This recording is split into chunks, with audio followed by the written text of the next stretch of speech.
These are 7 sweet fragrances that still smell masculine. Not candy, not cloying, just controlled sweetness that absolutely works. Every fragrance that I discuss in this weekly rotation video will be linked in the description down below, and I do receive a small commission for that I truly appreciate. If you guys decide to use my link, do not feel obligated to do so, but it helps me and the channel, and again, I appreciate it. But without further ado, let's jump into the list, starting with Sunday. So this week's theme, modern masculine sweetness, fragrances that do a really good job of balancing sugar, woods, spice, maybe even a little bit of smoke to make the fragrance feel more confident and less juvenile. So let's jump into Sunday's choice, which no question is one of my favorites, and you guys are aware of that.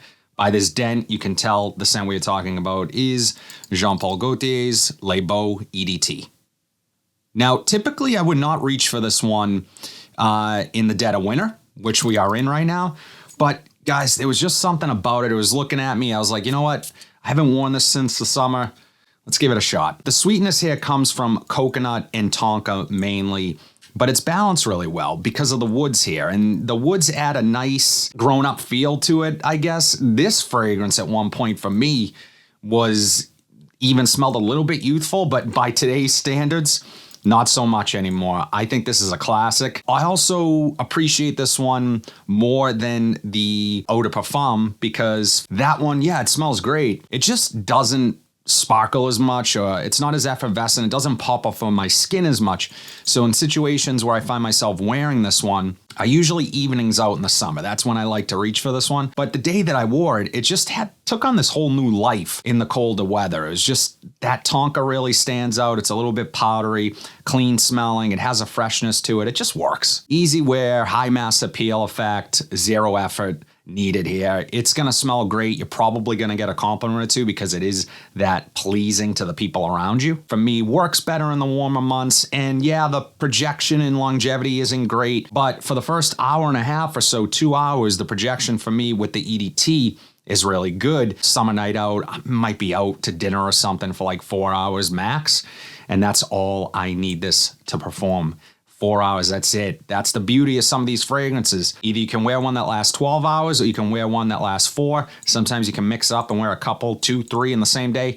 Go crazy. I love this stuff. Jean-Paul Gaultier's Le Beau EDT. This next one is my favorite in the line. Scent we are talking about is Azzaro, the most wanted parfum. And there's just something about this one that really just reins things in as it's compared to the original, which I like. The original has that addictive quality to it, but it is very sweet. And I think this one just balances things out perfectly. A little more attention to detail with the parfum. I get a sweet vanilla here with a little bit of toffee wrapped in dark woods. Very dense, very bold. This is a nighttime fragrance again for me. However, even though I think it's great at night, I also think it's a really good transitional fragrance from day to night. So I'm thinking weekend laid back, a little bit more fun, but also it has an element to it that feels a little bit more mature over the original here. So if you like slightly more mature smelling fragrances, maybe you're a guy in your mid-30s and you don't want something too youthful smelling, this might be the better choice over the original, the most wanted. Now that fragrance, again, guys, smells fantastic, but I think they're two different fragrances, although they do smell similar to one another. This one, I pick up a little bit of Azzaro Wanted by Night, is somewhere in the mid. So that I really like because that's my second favorite in the line. It's actually neck and neck. This along with Wanted by Night are my 2 favorites from this particular line. For me, I get strong projection and longevity here, but it's in a way subtle. It's not too overwhelming or in your face. It's just a steady delivery of the scent throughout the day that I absolutely appreciate. Azzaro, the most wanted parfum. Now, when I'm feeling a little indulgent and I want something a little bit more sweet, this is probably the sweetest one on the list for me personally. The scent we are talking about is Salvatore Ferragamo's Uomo. And this has that tiramisu note along with the coffee, the vanilla. This is more leaning gourmand, but it doesn't go full gourmand. Definitely not. Nice atomizer. There's also a little bit here that gives me this old school masculine barbershop. Now hear me out.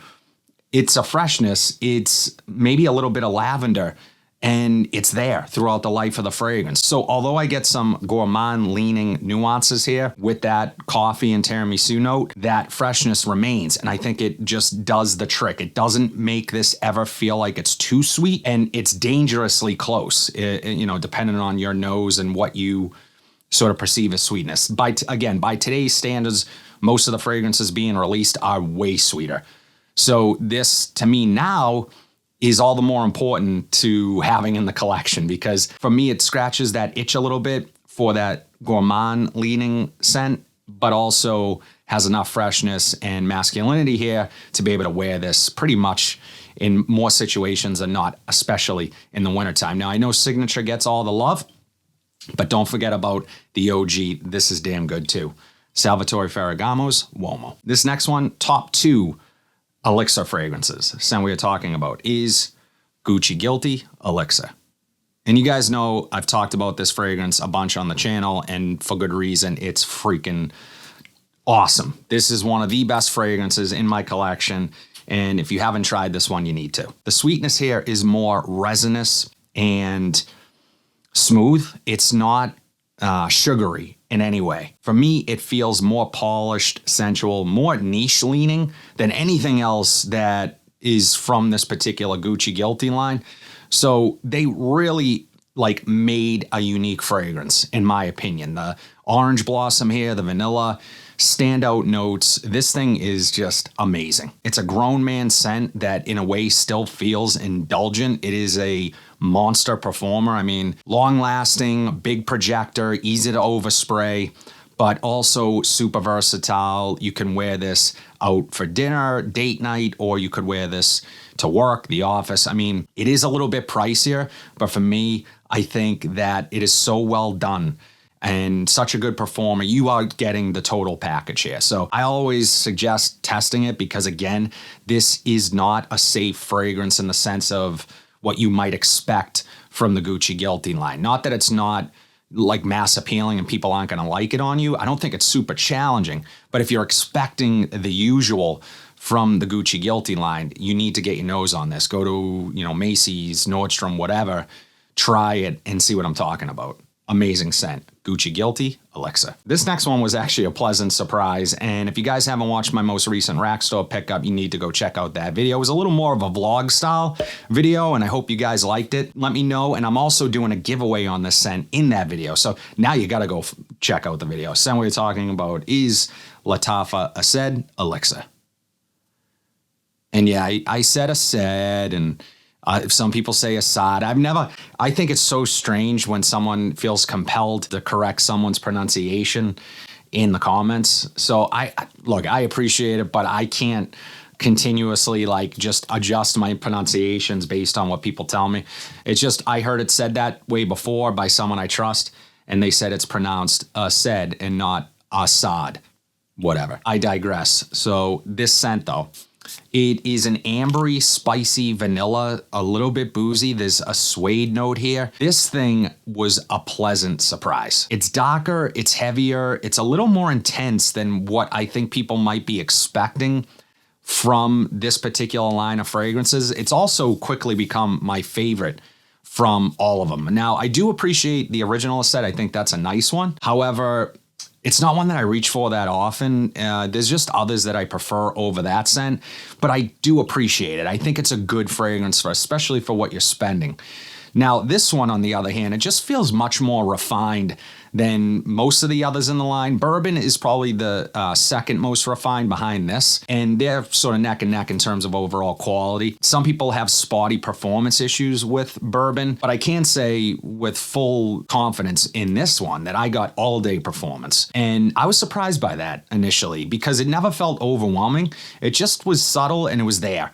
And I appreciate fragrances like that. I don't like ones that are blasting off of my skin for 12 hours.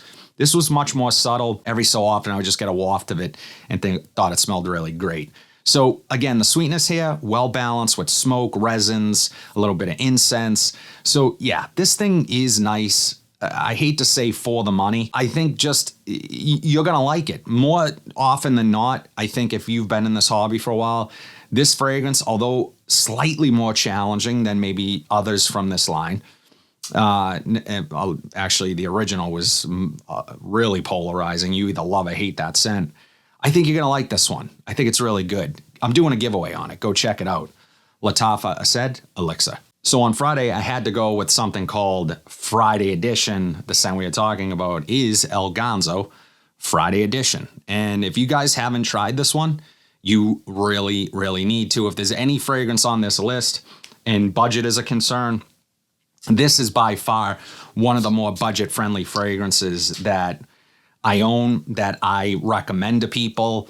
It's incredible. It has an anise note here that is just, it's like a boozy sweetness. And it reminds me of the Italian cookie with the, you know, we call them jimmies here, or sprinkles, I know. The rainbow sprinkles on top of the cookie with the white vanilla glaze and the anise cookie underneath.